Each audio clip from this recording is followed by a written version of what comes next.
Leader حضرت kindly تشریف رکھیں، اس میں پوائنٹ آف آرڈر کوئی نہیں ہوتا۔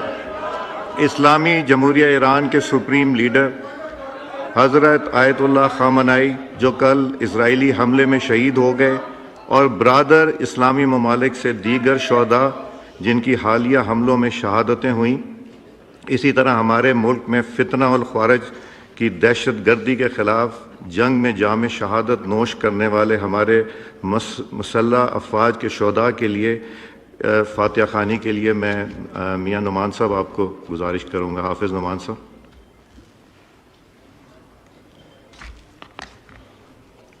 مائک کھولی۔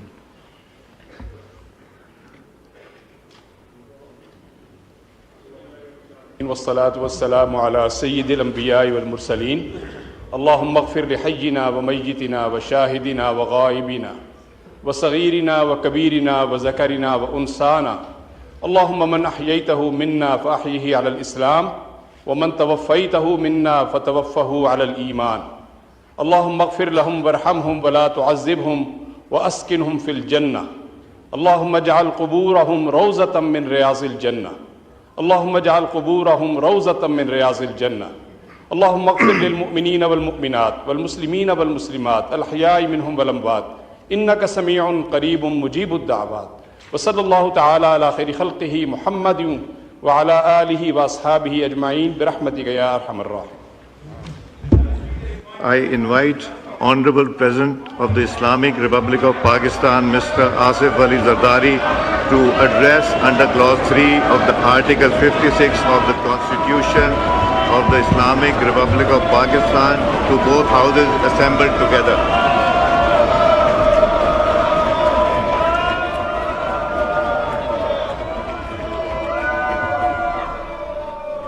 Bismillah ar-Rahman ar-Rahim. Chairman Senate Sayyid Yusuf Raza Gilani, Speaker of the National Assembly Sardar Ayaz Sadiq, Prime Minister Muhammad Shahbaz Sharif, Honorable Members of the Parliament, distinguished guests, ladies and gentlemen, Assalamu alaikum. It is my singular privilege as your twice elected President to address the August House for the 9th time at the beginning of a new parliamentary year.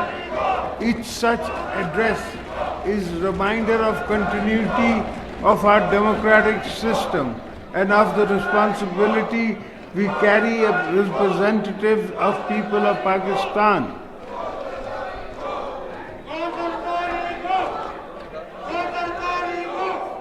Nations are tested only in times of crisis, but a key crossroad. The past year has reminded us that the strength of our republic lies in its constitution, in the resilience of our people, the responsibilities of parliament and government, and courage of our armed forces. As we begin a new parliamentary year, we must build upon the resilience, safeguarding sovereignty, strengthening constitutional governance, and advancing economic transformation so that the stability of because growth and generate prosperity, progress, for peace for every citizen. As we gather here today, we stand on the foundation laid by those who shaped our national journey. Quaid-e-Azam Muhammad Ali Jinnah envisioned a democratic state rooted in the constitutionalism and rule of law. Shaheed Zulfikar Ali Bhutto gave this nation in its unanimous constitution. Shaheed Mohtarma Benazir Bhutto strengthened democracy process through sacrifices and exemplary leadership. My own belief in the parliamentary authority does not lie in words alone, but in action that builds our legacy. The last time I was president, I unilaterally returned the powers given to the presidency back to the House of Parliament as envisioned in the 1973 Constitution. through historic 18th Amendment, today the presidency stands as symbol of unity, of federation, a bridge between federating units and a guardian of constitutional laws, and binds us all.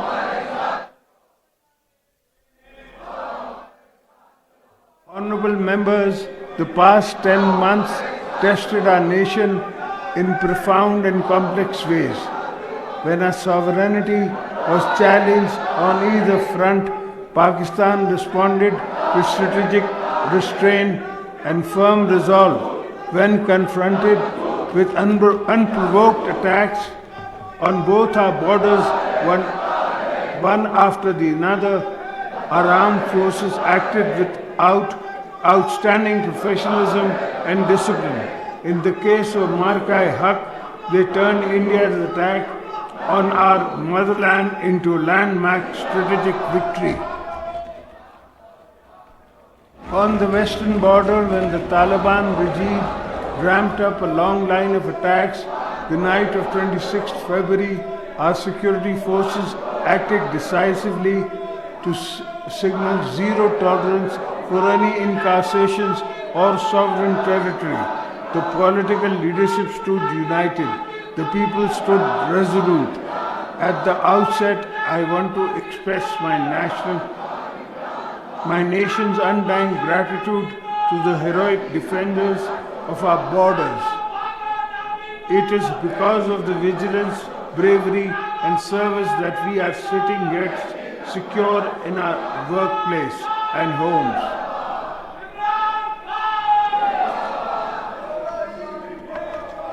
In both successive military encounters, whether short or long, the sacrifices of our army, our forces, navy, rangers, frontier corps, police services, and intelligence agencies will never be reduced to numbers. We only see their action on the media with pride. We don't really see the blood and sweat and tears that go into the training and hardship and service. Each operation reflects planning, discipline, and restraint. Each martyr represents a family that's upon ultimate service for Pakistan's stability. When I visit the families, I feel the same pain that I felt when I lost my wife, Shaheed Mohtama Benazir Bhutto, who was martyred by terrorists in the prime of her life. I therefore remind you all that as state we must continue to support their families with dignity and honor. 2025 marked a turning point for Pakistan, defined by the resounding military victories in Markai Haq, which decisively repelled external aggression and shattered the myth of regional conventional superiority. Nobody in South Asia will be free and safe until the Kashmiris win their freedom for Indian occupation. Today, trapped in the strategic short-sightedness, India's leaders said they are preparing for another war. As a lifelong advocate of regional peace, I would not recommend it. At the same time, I would also say that any aggressor should prepare for another humiliating defeat. Make no mistakes, we are ready for you. My message to them is move away from war theatre to meaningful negotiation tables, because that is the only path for the regional security. Pakistan is a responsible nuclear state. We understand the weight of that responsibility. At the same time, we are a state that defends itself decisively when required. Our conduct reflects maturity, confidence, clarity of purpose. In 2025, we acted when necessary and exercised restraint. Once objectives were achieved, the message was understood clearly within region and beyond.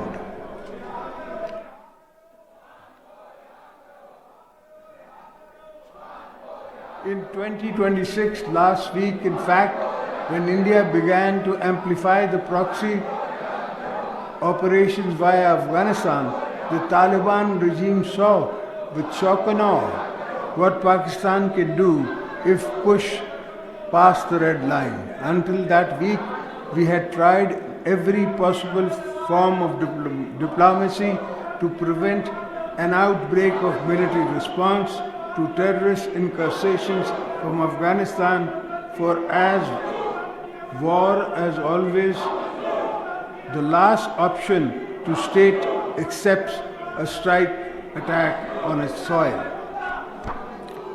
Article 51 of the UN Charter gives us the right to defend our sovereignty. We let both India and Afghanistan see a fraction of our capabilities. Over the last 3 years, our armed forces and law enforcement agencies have undertaken determined intelligence-based operations against Indian-sponsored foreign terrorists. This is not a counter-terrorism campaign. The military is fighting alone. The entire nation stands united with its armed forces against cross-border terrorism. Our actions spelled out the limits of our tolerance for attacks from Afghanistan, particularly Indian-sponsored TTP and BLA and affiliates. Let me be clear, the soil of Pakistan is sacred. We will not allow any entity to domestic or foreign to use neighboring territory to destabilize our peace. The recent report from the United Nations Security Council monitoring team has described presence of terrorist groups in Afghanistan as an extra-regional threat. This report warns that any other country could fall victim to another catastrophic attack if the issues are ignored. However, it is sad fact that despite multiple diplomatic engagements by Pakistan and our friendly brother countries, the Afghan de facto regime continues to provide safe sanctuaries to a variety of terrorist groups including Al-Qaeda, BLA and TTP. All promises they made in Doha not to allow these terror groups to operate from Afghan soils have been conveniently forgotten. They must choose to dismantle the terror groups that survive on conflict and its war economy. None of this will feed Afghanistan's children or create opportunities for national cohesion. In our end, we have never treated the Afghan people as anything but kith and kin. We have never walked away from dialogue. The Afghan people need a break from endless wars. Don't take away the choice of the future of prosperity connected to peace. I would urge them to stop being used by other countries as a battlefield for their ambitions.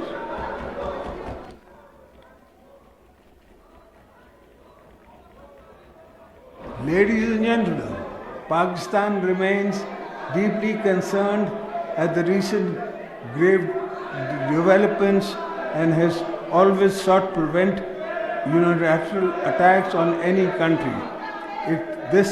In this spirit, we strongly condemn the war being waged on Iran while negotiations were underway.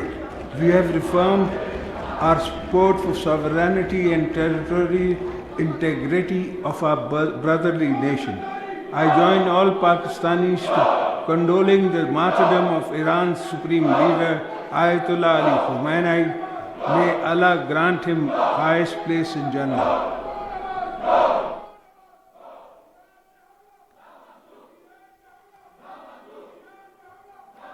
To this end, we appreciate the efforts of all those countries that sought de-escalation, a conflict between two nuclear neighbors in South Asia, particularly those who took to lead in brokering a ceasefire to end the devastating war that could have engulfed the entire globe. I note with satisfaction that in the past year, Pakistan and US have opened new avenues for strengthening cooperation, investment, and economic partnership. The coming year will be even more productive. Anchoring our security in economic growth and regional connectivity, our relations with China have ascended to new heights in all areas. We are iron-clad brothers. CPEC 2.0 will revolutionize Pakistan's infrastructure. The entire nation is beholden to China for its solidarity with Pakistan during Marka-e-Haq. I am grateful to the President Xi for advancing our shared objectives of security and connectivity. We have deepened our ties with Gulf countries, Azerbaijan and Turkey.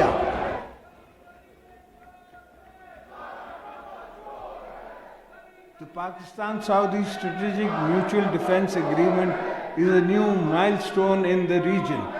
Ladies and gentlemen, while our efforts today are focused on ending the sufferings of the Palestinian people and ending the destruction of Gaza, our principal stance remains unchanged.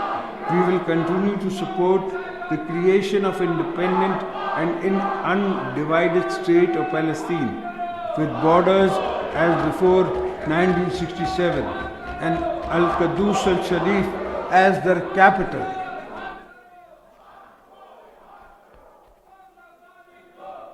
India attempts to manipulate the river flows and engage in what amounts to water aggression requires careful long-term policy planning. India's illegal actions that place Indus Water Treaty in absence is plain and simple. Hydroterrorism, a weaponization of vital water flows to exert political leverage, the bilateral disregard for international humanitarian law not only jeopardizes Pakistan's agriculture economy but signals a dangerous escalation in India's strategy to destabilize the region.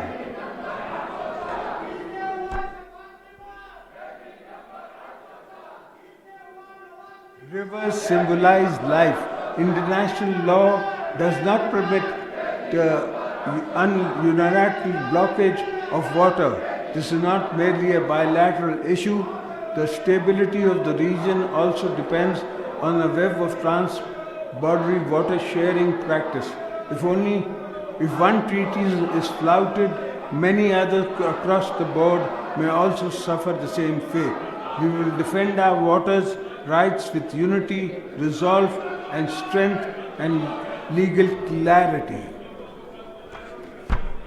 Honorable members, as President-elect of both houses of the Parliament and all provincial assemblies, I am constitutionally bound to safeguard the unity of the Federation and the Parliament. Provincial autonomy under the Constitution has strengthened participatory governance. A strong federation does not require centralization. It requires coordination. Constitutional reforms such as the Council of Common Interest must function effectively.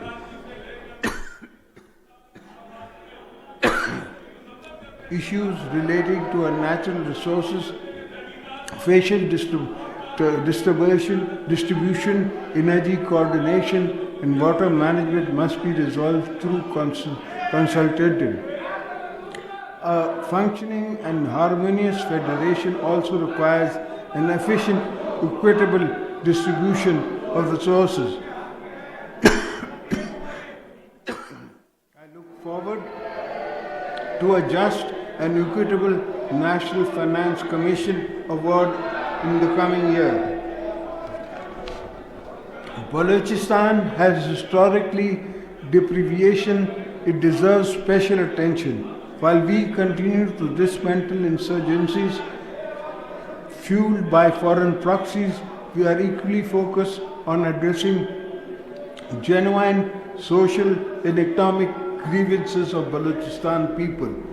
Our strategy is Hearts and Minds campaign, ensuring that dividends of our mineral wealth and blue economy reaches the local population first. The people of Balochistan are and must remain full partners in Pakistan's progress.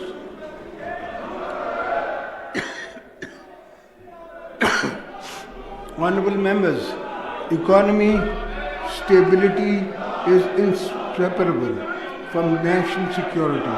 I commend the government for steering the economy out of a virtual collapse it faced in the spring of 2022. Through steady stewardship, we have been seen stability return to key indicators. But this is the first step on our journey to a sustained people-centered growth. Our salary class, pensioners, laborers, small traders have endured long night hardships. Next phase must therefore focus on inclusive growth, jobs and direct relief. Structural reforms remain essential. Transparency in taxation expenditure is fundamental to trust.